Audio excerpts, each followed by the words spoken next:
Hello guys, today I'm bringing you a Battlefield gameplay. I'm using the A94 with the 4X sight, and today I'm going to be talking about the HTPVR of me getting it and some Battlefield gameplay on the differences between Call of Duty and how you're supposed to play Battlefield. First up is HTPVR. My friend was complaining about the quality with my Dazzle. I'm recording with a Dazzle right now, but I'm not gonna get HDPVR because I don't see the point of it since not many subscribers, so I'm gonna put that aside. Unless we get like around the 500 mark, I'll be thinking of buying one once we reach 500 subscribers, and that's pretty much it. Also, I also improved the dazzle quality as much as I can. So if you still don't like it, I will try my best to fix more of the issues of it.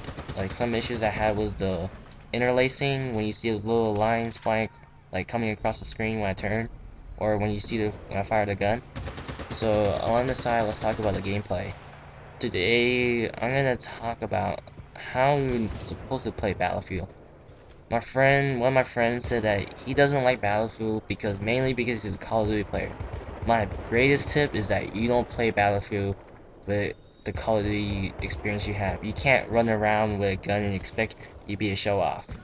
Battlefield is a much different game from Call of Duty. I really don't like people comparing Battlefield and Call of Duty together, but people like to compare Call of Duty to many types of games like Crisis 2 and Homefront. A lot of people don't like Homefront, I don't know. But you don't play Battlefield like Call of Duty. Call of Duty is based on, if I were to describe Call of Duty, I would describe it as an arcade game, because all you really do is you're obsessed with trying to get some clips or be a show off, or you don't see much players who play objective games other than Search and Destroy, which I believe is the only game type people actually play. But other than that, that game is just a fast-paced game. But Battlefield, on the other hand, you don't play it that way. You play it differently. You play it in the way of knowing where to go, think of being strategic, and how you're gonna get around, because it's not like when you charge in Call of Duty, you expect to get a kill. You just gotta, some way around, you gotta think of more teamwork, coordination, and pretty much you just can't depend on yourself too much. You can't just be the one-man star. In Call of Duty, you can be the guy who win the team, the only guy to do it, but in Battlefield, you can't be the one man who's going to take over the other team. This game is based on objective play. You do not play Battlefield only for kills, you play for objective. I try to play with just getting kills, but I find it difficult because you barely get any kills, so it's much funner if you actually play the objective and get kills at the same time, which I'm doing right now. I'm trying to get the kill. And I thought that was a guy, but it turns out it was some kind of, I don't know, object in front of me. I get this guy.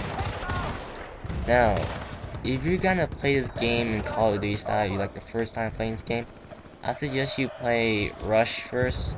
Rush is pretty much demolition, but in a large scale map. And I find it probably the first game type I played. The first game type I played in Battlefield series was Gold Rush, which is the same thing as Rush, but you destroy gold. Oh, I was doing something around here in the menu, but other than that, you start off small. You gotta start small. You can't, to play this game, you're gonna be the first time playing this game, you gotta think opposite what Call of Duty is. You gotta pretend that you never played Call of Duty before, okay? So what you do is, this game takes strategy, so I'm taking the strategy route right here. I'm thinking of going right directly at the flag, but I'm not, because I'm gonna wait for my teammate to come.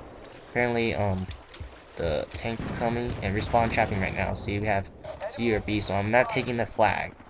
Right now we're just spawn trapping, and this is the point when you can get kills, but other than that, if your team's getting owned, like you're like this situation right here for them, you better get some flags, because it is not fun getting spawn killed or spawn trapped, especially when you have a 5 seconds delay. It is somewhere different from that, but unless you have a medic in your team, your medic is pretty good. This game, you have to explain the squads, since some people don't know how to play Battlefield, but there's different types of jobs and roles in this game you have. You have the engineer, the assault, and the medic, and the recon.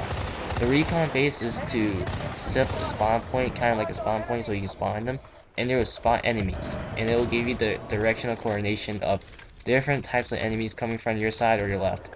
The second one is engineer. Engineer, they handle the SMGs, and they use launchers, anti-tank mines.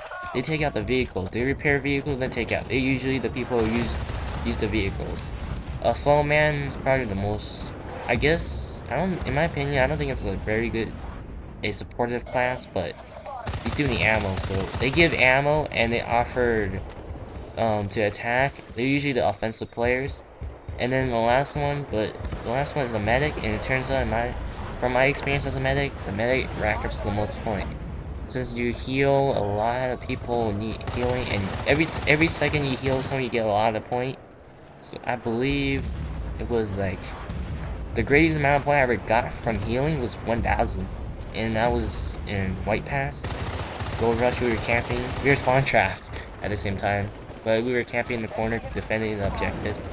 And defibrillators are one of the most useful spec ever. If there weren't defibrillators, medics would be almost kind of useless in my opinion.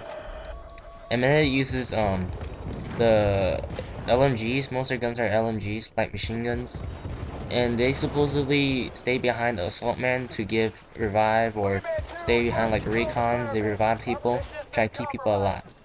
Now to understand Rush, right now I'm playing Conquest, but understanding Rush is you built your way up to the objective.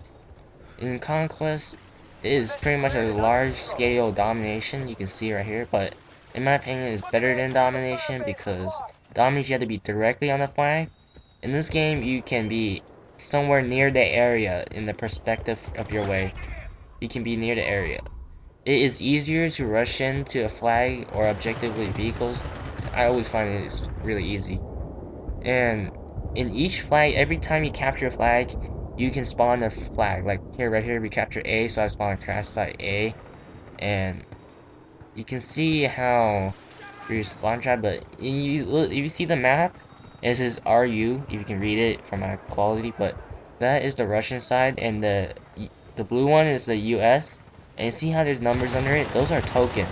And every time someone dies on your team, the lower the token. But to get more token and keep the game going, you gotta capture a lot of flags. The less flags you have, the less tokens you have. So to the point when the tokens reaches 0, then you're done.